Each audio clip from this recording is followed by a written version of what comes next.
Hello mummies and daddies, welcome to my channel. आज आपल्या बरोबर झूम टॉकवर गप्पा मारायला आले आहेत डॉक्टर रुचा सरवते. डॉक्टर रुचा सरवते हे क्लिनिकल सायकोलॉजिस्ट आहे. त्याचबरोबर तिने पुणे युनिव्हर्सिटीतून PhD सुद्धा केली आहे आणि त्याचबरोबर central institute of psychiatrist Ranchi इथून MPhil सुद्धा केलं आहे. बुद्धिस्ट सायकोलॉजिस्ट आणि सायकोथेरपीमध्ये ट्रेनिंग सुद्धा तिने घेतलेलं आहे. The psychological applications of mindfulness in early adolescence या टॉपिकवरती तिचा रिसर्च सुद्धा आहे. त्याचबरोबर सध्या ती इंडिव्हिज्युअल आणि ग्रुप लेवलवरती स्टुडंट्स, पेरेंट्स आणि एम्प्लॉईंचं काउन्सिलिंग आणि सायकोथेरपी सुद्धा करते. तर अशा रुचाला आज आपण आपल्या फंडे फॉर मॉम्स वरती इन्व्हाइट करूयात.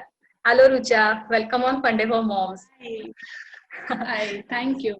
सो बोलवल्याबद्दल खरंच थँक्यू. येस, नक्की. जसं तुझा टॉपिक जो आहे माइंडफुलनेसशी रिलेटेड आहे, तर सध्या ही माइंडफुलनेसची कन्सेप्ट खूप पद्धतीने व्हायरल होत आहे. तर या माइंडफुलनेस विषयी काय सांगशील? काय आहे माइंडफुलनेस? सो ऍक्च्युली माइंडफुलनेस ही तशी कॉन्सेप्ट फार जुनी आहे. अगदीच म्हणजे ही आली मूळ बौद्ध तत्वज्ञानातून. त्याच्यामध्ये पालीमध्ये ह्याच्यासाठी जो शब्द वापरला जातो तो आहे सती. पण त्याचा अगदी आपण जर माइंडफुलनेस या अर्थाने त्याचा अर्थ बघितला तर त्याचा अर्थ होऊ शकतो की बेसिकली भानावरती असणं. आपण आहोत त्या क्षणामध्ये तिथे प्रेझेंट असणं. ओके. आणि अर्थात हे भानावरती असणं किंवा आहे त्या क्षणामध्ये असणं हे फक्त तेवढा पुरतं सीमित नाहीये. तर त्याला एका विशिष्ट पद्धतीने आपण बघतो की जो मला अनुभव येतोय त्याला मी किती ओपनली बघू शकतेय, त्याला मी ऍक्सेप्ट करू शकतेय का, आणि कुतूहलाने त्याच्याकडे बघू शकते का. सो युजली खरं तर लहान मुलं जशी असतात ना, जेव्हा ती अगदी वाढत असतात त्यांना प्रत्येक गोष्टीचं कुतूहल असतं. त्यांना कुठल्याच गोष्टीबद्दल त्यांना इनिशियली असं नसतं की अरे हे मला नको, हे मला हवं. सो त्याच अप्रोचने प्रत्येक गोष्टीकडे बघता येणं, कारण आयुष्य जे आहे ते प्रत्येक क्षणात घडत असतं आपल्या बरोबर, राईट. सो माइंडफुलनेस इन अ वे आपण म्हणू की एक प्रकारची पद्धती पण आहे जगण्याची आणि एक प्रकारचं प्रॅक्टिस पण आहे की जिथे तुम्ही मनाला सतत हे शिकवत राहता की अरे आहे त्या क्षणात ये परत, आहे त्या क्षणात ये परत. कारण युजली मनाची टेंडन्सी असते की ते आयदर फार जास्त भविष्याचा विचार करतं किंवा ते पास्ट मेमरीज मध्ये आपल्या भूतकाळामध्ये खूप अडकलेलं असतं. राईट. सो अशा प्रकारे जसं म्हणलं की मनाला ऍक्च्युली शिकवण्याची पद्धत आहे ही एक प्रकारे की आहे त्या क्षणात येणं. अच्छा. आणि जसं आता आमचं चॅनल जे आहे, म्हणजे हे चॅनल जे आहे ते जनरली पेरेंट्स आणि मुलांशी जास्त रिलेटेड आहे. मग तू काय सांगशील की पेरेंट्सनी माइंडफुल कसं असायला पाहिजे? कारण की मुलं असले की जनरली मन स्टेबल असणं हे खूप जरा अवघड आहे. अगदी खरंय, मी समजू शकते. म्हणजे माझा स्वतःचा मुलगा आता 7 वर्षाचा आहे आणि त्याच्या बरोबर त्याची एनर्जी जी आहे त्याच्या बरोबर सतत राहणं हे इटसेल्फ खूप चॅलेंजिंग असू शकतं. सो आता इथे माइंडफुलनेस जसं मी मगाशी म्हटलं की ही एक प्रॅक्टिस तर आहेच आहे की तुम्ही आहे त्या क्षणात असणं, पण त्याचबरोबर हा जो दृष्टिकोन ज्याच्याबद्दल आपण बोलत होतो की ओपननेस, जे आहे ते ऍक्सेप्ट करता येणं, आणि ह्या ऍटिट्यूडनी जेव्हा आपण पेरेंटिंग कडे बघतो तेव्हा आपल्याला एक गोष्ट लक्षात येते की बऱ्याचदा म्हणजे मी मुलांसोबत काम करते तर माझ्याकडे पालक पण जेव्हा येतात ना तेव्हा एक असा अप्रोच असतो की अरे ह्याच्यात काहीतरी प्रॉब्लेम आहे, हा ऐकत नाही किंवा ही फारच घाबरट आहे असे, किंवा अभ्यासात कमी आहे, आता ह्याच्यात काहीतरी प्रॉब्लेम आहे ना, त्या ह्याला दुरुस्त करा. बरोबर. हा जो अप्रोच आहे जो मला असं वाटतं की कुठेतरी तिथेच आपल्याला एक पॉज घेणं, जो माइंडफुलनेस मध्ये फार महत्वाची गोष्ट असते की तुम्ही पॉज घेता आणि तुम्ही निरीक्षण करता की अरे आता जे आहे ते नक्की काय चाललंय. ओके. सो इथे हा पॉज घेणं आणि ह्या गोष्टीलाच पहिल्यांदा बघणं की अरे मी नक्की या प्रॉब्लेमकडे किंवा माझ्या मुलाकडे मुलीकडे कशा पद्धतीने बघते. सो ही पहिली पायरी. आणि दुसरी पायरी म्हणजे जेव्हा ती इमोशन पण येते ना, आपल्याला असं वाटतं की विशिष्ट पालकांमध्ये की अरे आता जी इमोशन आली, फॉर एक्झाम्पल एखादा मुलगा खूप चिडचिड करतो, राग त्याला येतोय, सो तेव्हा आपला परत पहिला अगदी इन्स्टिंक्ट वरती पहिली गोष्ट जी आपण करतो ती म्हणजे ती आयदर त्याला थांबायचा प्रयत्न करतो किंवा त्याचं दुर्लक्ष करायचा प्रयत्न करतो किंवा त्याचं मन विचलित करायचा प्रयत्न करतो. तर ते न करता खर तर आपण जेव्हा थांबून हे बघू शकतो की नक्की ह्याचं काय होत आहे, तर बऱ्याचदा मुलांची चिडचिड ही बाकीच्या अनेक वेगळ्या फॅक्टर्समुळे होत असते. ओके. म्हणजे वाटताना आपल्याला वरकरणी राग दिसतो पण त्याच्या खाली काहीतरी वाईट वाटलेलं असतं, किंवा कधी कधी तर अगदी सिंपल गोष्टी असतात की भूक लागलेली असते. सो जेव्हा आपण ह्याच्याकडे थोडस ओपन माइंडेडली बघू शकतो ना, की फक्त राग आलाय म्हणजे काहीतरी भयंकर झालंय हे न बघता एक क्षण पॉज घेतला आणि नक्की बघतोय की या मुलाचं काय चाललंय, नंतर त्याला हे मदत करणं, हे सांगणं की हो मला कळतंय की तुला आता वाईट वाटतंय, आणि परत त्याच्यातनं आपण नकळतपणे का असेना एक संदेश देतो की जे तुला आता वाटतंय ना ते ऍक्सेप्टेबल आहे, हे इतकं काही भयंकर नाहीये, आपण त्याला एकत्र मॅनेज करू शकतो. ही दुसरी गोष्ट.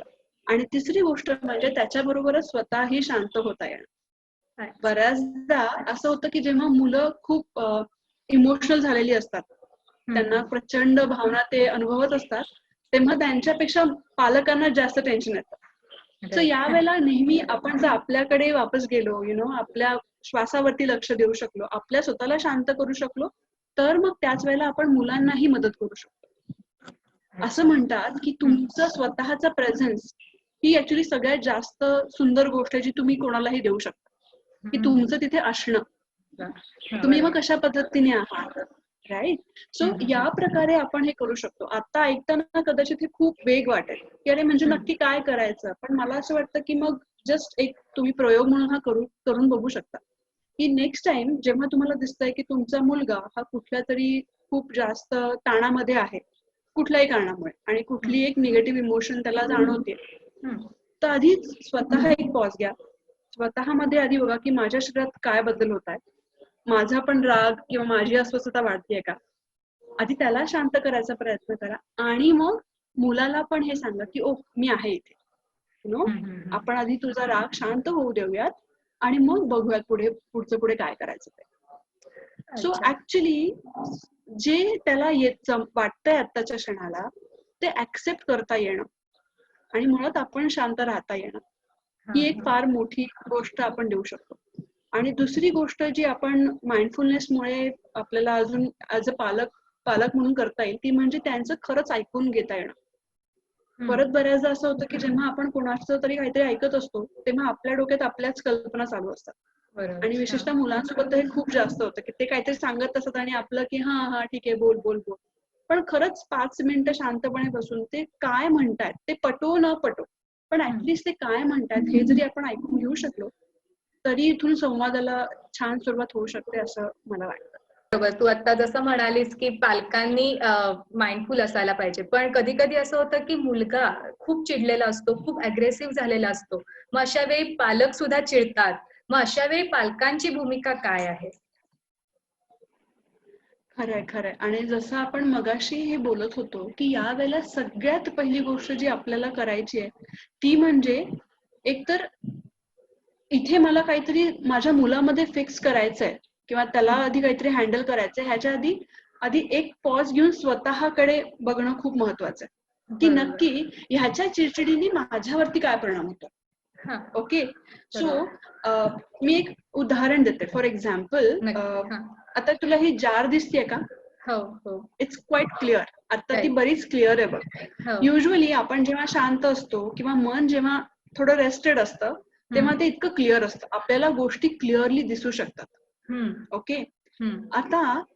पण आता अर्थात दिवसभरात अशा खूप गोष्टी होतात की मग काहीतरी ट्रिगर होतं आणि मग हा जार जो आहे तो हलायला लागतो, आपलं मन पण तसंच व्हायला लागतं.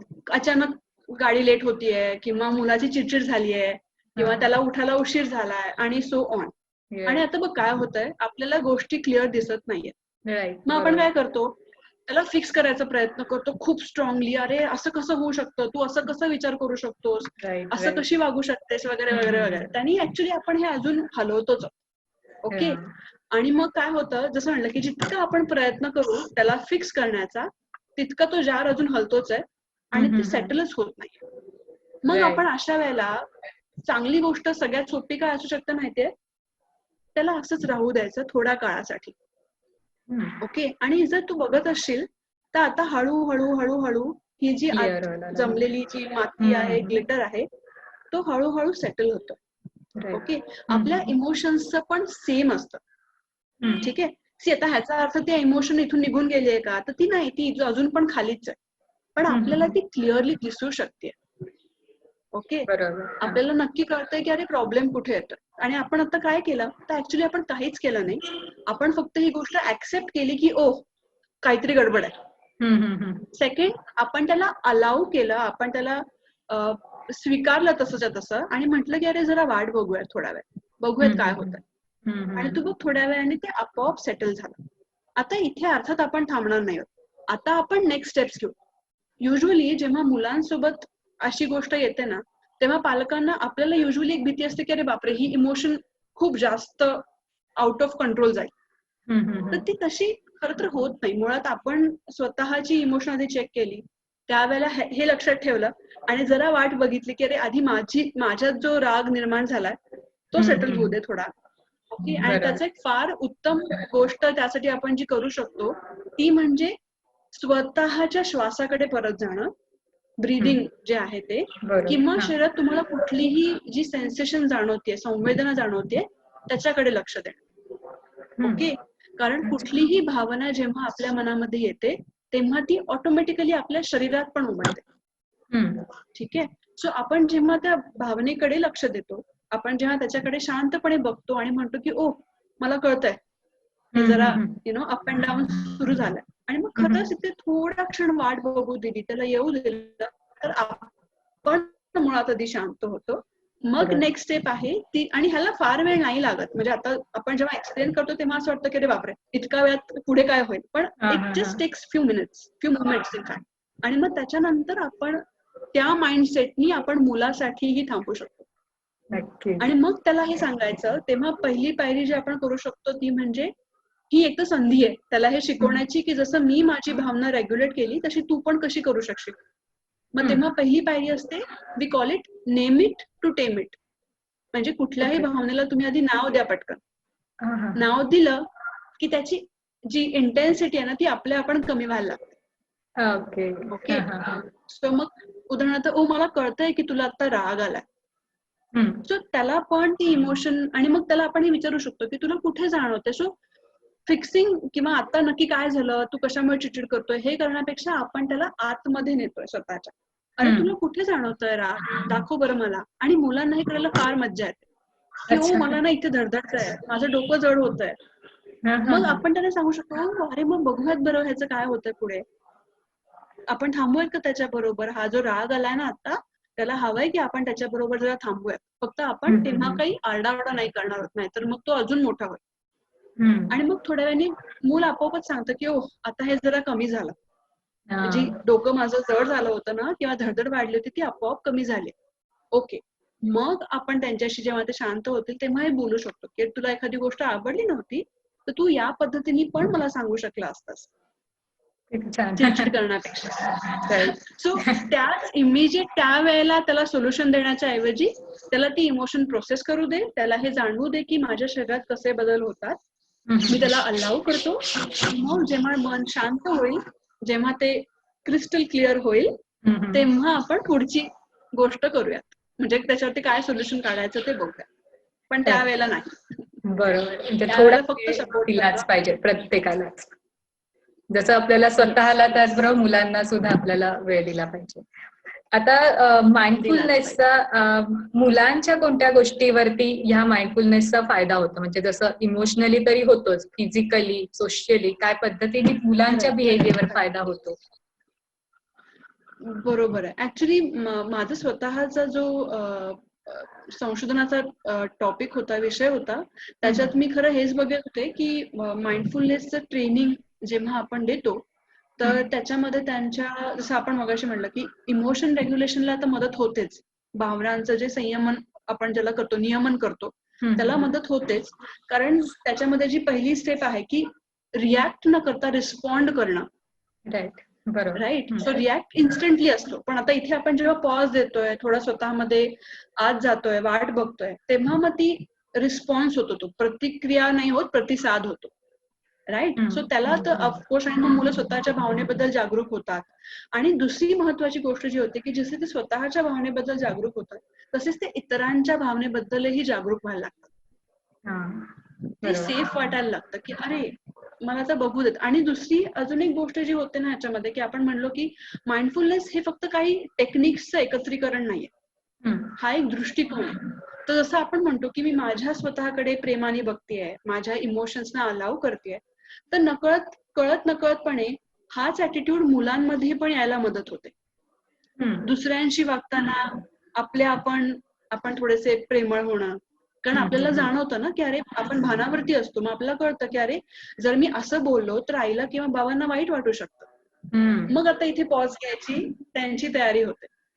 मित्रांबरोबर जे अचानक रागात काही पण बोललं जातं, तर बऱ्याचदा असं होतं की मुलं मग तिकडे पॉज घ्यायला शिकतात की अरे नाही नाही मला विचार करू दे बरं का, मी हे बोललं बरोबर आहे की चूक आहे.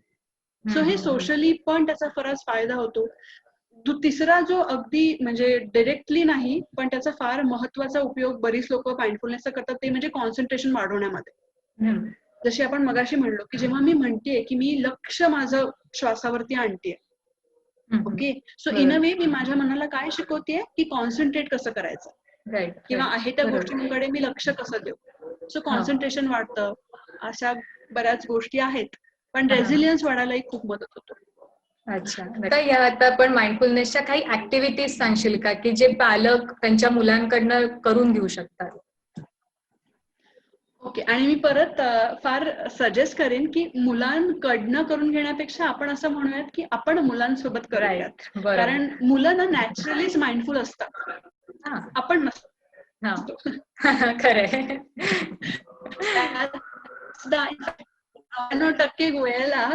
99% वेळेला मुलं आपल्याचकडनं शिकत असतात. त्याच्यामुळे त्यांच्याकडनं ऍक्टिव्हिटी करून घेण्यापेक्षा आपण जसं म्हटलं की अरे आपण त्यांच्याबरोबर एकत्र काय करू शकतो. ओके, माइंडफुलनेस ही एक जसा दृष्टिकोन आहे, जगण्याची पण पद्धत आहे. सो जिथे जिथे तुम्हाला शक्य आहे तेव्हा तुम्ही स्वतः पालक म्हणून मे बी जस्ट एक पॉज, विचार करा की अरे माझं मन आता कुठे आहे, मी कुठे ते प्रेझेंट मध्ये आहे का मी जेव्हा, आणि मग या गोष्टी करता करता आपल्यामध्ये हळूवारपणे एक शांतता पण यायला लागते. आणि मग तीच मुलांमध्ये करताना आपण काही ऍक्टिव्हिटीज त्यांच्याबरोबर अशा करू शकतो. ऍक्टिव्हिटी जी आहे ती आपण माइंडफुली करूयात. म्हणजे कसं की त्याच्यात पूर्णपणे लक्ष देऊन ती ऍक्टिव्हिटी करणं. म्हणजे समजा आपण जेवतोय, ओके, सो एक जेवण जे आहे तर किंवा त्याचे शेवटचे काही घास तरी पूर्णपणे त्यांचा अगदी पंचेंद्रियांनी त्याचा आस्वाद घेऊन खाता येणं.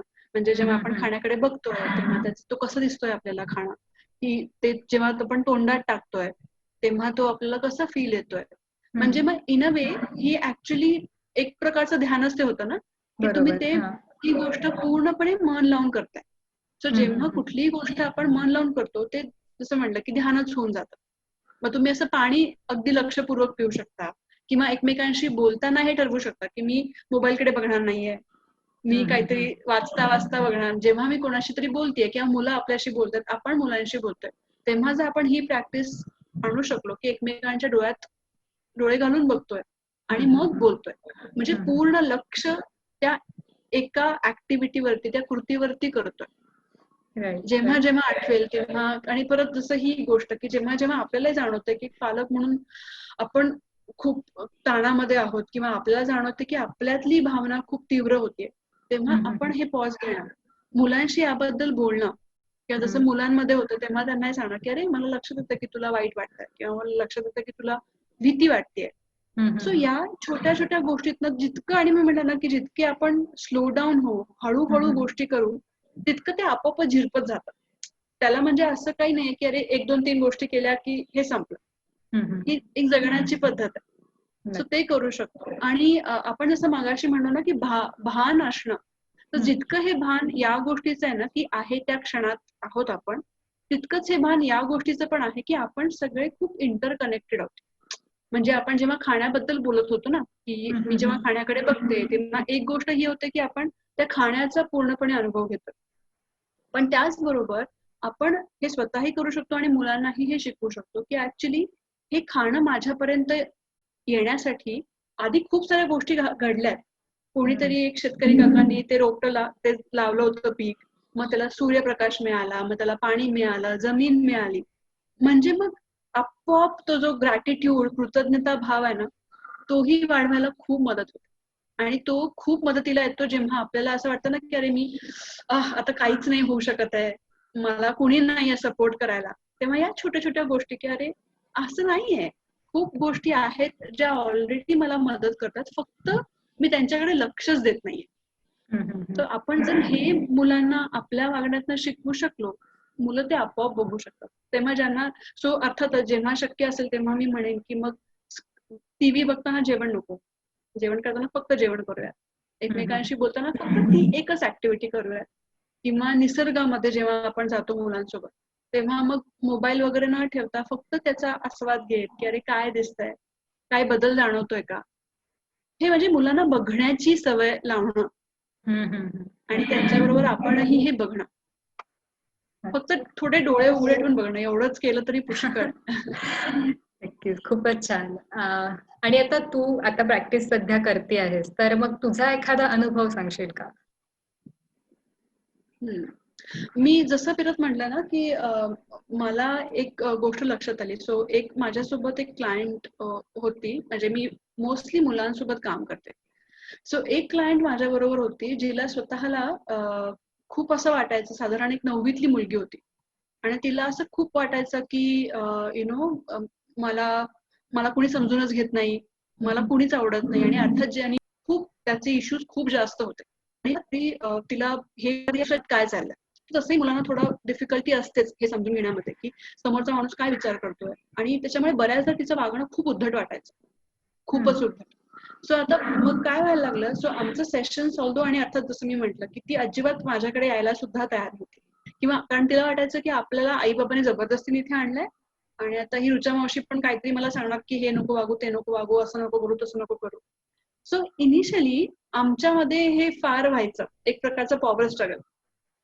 जेव्हा मला हे लक्षात यायला लागलं की अरे इथे काहीतरी वेगळंच होतंय, आपण तिचा राग जो येतोय आणि मी पण तो थोडा पर्सनली घ्यायला लागले, आणि माझी पण एका पॉइंट नंतर चिडचिड होते की अरे आता मला समजत नाही की मी मदत करायचा प्रयत्न करतेय आणि इथे काहीच होत नाही, आणि ती रिलेशनशिप बिल्डअप होणं आमच्यासाठी खूप महत्वाचं असतं, कोणासाठी फॉर दॅट मॅटर, पण थेरप्युटिक रिलेशनशिप मध्ये खूप महत्वाचं की आम्ही दोघंही एकमेकांवरती विश्वास ठेवू शकतोय आणि अगदी ते नातं डेव्हलप होतंय. त्यावेळेला मला हे तेव्हा मी स्वतः ऍक्च्युली एक खूप पॉज घेतला होता आणि मला कळत होतं की नक्की काय चाललंय, कुठे काहीतरी चुकतंय. तिचा जो रेझिस्टन्स येतोय ना तो मी ऍक्सेप्ट नाही करत आहे, आणि मी त्याच्याशीच भांडत बसली. एका सेशन मध्ये मग आम्ही ठरवलं की नाही, आता आपण जरा खरंच प्रयत्न करूयात आणि तिचं ऐकूयात ती काय म्हणते. त्या ह्याच्यामध्ये जेव्हा ती माझ्याशी बोलत होती आणि एक सिच्युएशन अशी आली की ती खूप चिडली आणि तिच्याकडे पाण्याचा ग्लास होता आणि तिने तो माझ्या तोंडावरती फेकला की तू गप्प बस, ओके, मला काही सांगू नकोस. आणि तेव्हा अर्थात जेव्हा त्या गोष्टी यायला लागल्या आणि मला कळलं की ती ऍक्च्युली खूप फ्रस्ट्रेट झाली आहे. मी तिला म्हंटल की इट्स ओके, मला कळतंय की तू खूप फ्रस्ट्रेट झाली आहेस. आणि जेव्हा मी हे म्हंटल तिला, कारण तिची अपेक्षा होती की आता मी कदाचित चिडेन, मी तिला ओरडेन, पण जेव्हा मी तिला हे सांगितलं की मला हे कळतंय की तू खूप फ्रस्ट्रेट झाली आहेस आणि चिडली आहेस आता या मुवमेंटला, त्या क्षणी ती रडायला लागली. आणि मग हे सगळं सुरू झालं की मला कोणी समजूनच घेत नाही, सगळेच मला ते चिडचिड करतात, मला माहितीये की तू पण आईला जाऊन हेच सांगणार आहेस. तो एक आमच्यासाठी एक ओपनिंग पॉइंट होता. मग मी तिला म्हटलं मला कळतंय, मला ऍक्च्युली जरा वाईट वाटलं की तू एकदम माझ्या अंगावरती पाणी का फेकलंस, पण मला हे समजतंय की तू खूप प्रयत्न करतेयस ह्याच्यातनं बाहेर पडण्याचा, आणि तुला खूप वैताग येतोय की जेव्हा लोक प्रत्येक जण तुला सूचना देतात. मग आता आपण ह्याच्याकडे बघूयात का आपल्याला काय करता येईल, पण हा जो राग आहे ह्याला आपल्याला डील करता येणं शिकलं पाहिजे. आणि मग त्याच्यानंतर आमचं थोडा ट्रस्ट बिल्डअप होत गेला, आणि त्याच्यानंतर जेव्हा ती हे शिकायला लागली की ओके, मला जेव्हा राग येतो तेव्हा मला स्वतःला पॉज घेण्याची आवश्यकता आहे, मी त्या रागाला येऊ देते, एका पॉइंटला तो खूप इंटेन्स होतो, पण मी जर काहीच नाही केलं तो आपल्या आपण कमी होणार आहे, आणि मग मी पुढची ऍक्शन घेईन. तर हे समजणं मला तेव्हा, तिला आणि मला दोघांनाही समजणं सोपं गेलं जेव्हा मी ऍक्च्युली स्वतः माइंडफुल राहिले आणि मग तिच्यापर्यंतही हे गेले. आणि आता असं नाही होत की तिला राग येत नाही, असं नाही होत की तिला भीती वाटत नाही, कारण या इमोशन्स ज्या आहेत एक तर त्या वाईट नाही आहेत, त्या आहेत कारण त्या म्हणजे खूप प्रायमरी इमोशन्स आहेत, तर त्याच्यात काही वाईट नाहीये. पण अर्थात आपण हे नक्कीच शिकू शकतो की आपण त्यांना रिस्पॉन्ड कसं करतो, त्यांना घाबरून न जाता त्यांना रिस्पॉन्ड कसं करतो. मला स्वतःसाठी हा ऍक्च्युली खूप शिकवणारा अनुभव होता की मी एक मोठी व्यक्ती म्हणून या सगळ्याकडे कशा प्रकारे बघते. कारण इतके दिवस मला स्वतःला पण खूप रेजिस्टन्स वाटायचं. जेव्हा ती चिडचिड करते तेव्हा मला असं वाटायचं की ओ, मी तर आज काहीतरी छान प्लॅन करून आले होते, पण हे होतच नाहीये सेशन मध्ये. मग तेव्हा माइंडफुल होण्यानंतर मला कळलं की अरे, जे मला वाटतंय त्याच्यापेक्षा जे आता इथे आहे त्याच्याकडे लक्ष देणं जास्त महत्वाचं आहे. तिला ती गरज आहे की मी लक्ष द्यावं तिच्याकडे, मला तिची भावना कळू देत, ही तिची गरज आहे. आणि मग ते तिला कळणंही सोपं गेलं. आणि जसं म्हणलं की मुलं नॅचरली असतात, आपण सगळेच असतो, आपल्या सगळ्यांमध्येच ती कॅपॅसिटी आहे. असं काही नाही की काहीतरी नवीन आपण शिकतो, ते आपल्यामध्ये इनहेरंट असतं, फक्त आपण ते वापरत नाही. त्याच्यामुळे ते इतकं पटकन आपल्याला मिळत नाही जेव्हा आवश्यकता असेल तेव्हा. नक्कीच नक्कीच. ओके, थँक्यू रुचा, तू इथे आलीस आणि आम्हाला ऍक्च्युली हे सगळं म्हणजे माझ्यासाठी सुद्धा खूप छान आहे की कसं आपण प्रेझेंट्स मध्ये राहायला पाहिजे. जनरली आपण most of the time future आणि पास्ट मध्येच असतो. हे मी पण आता तुझ्याशी बोलताना माझ्या पण खूप लक्षात आलं ह्या सगळ्या गोष्टी. सो तू आलीस आणि तू आम्हाला इतक्या छान पद्धतीने ह्या सगळ्या गोष्टी समजून सांगितल्या, त्याबद्दल मी तुला खूप मनापासून थँक्यू म्हणते. सो आले आणि मला ही संधी दिल्याबद्दल खरंच धन्यवाद. Thank you so much. ओके.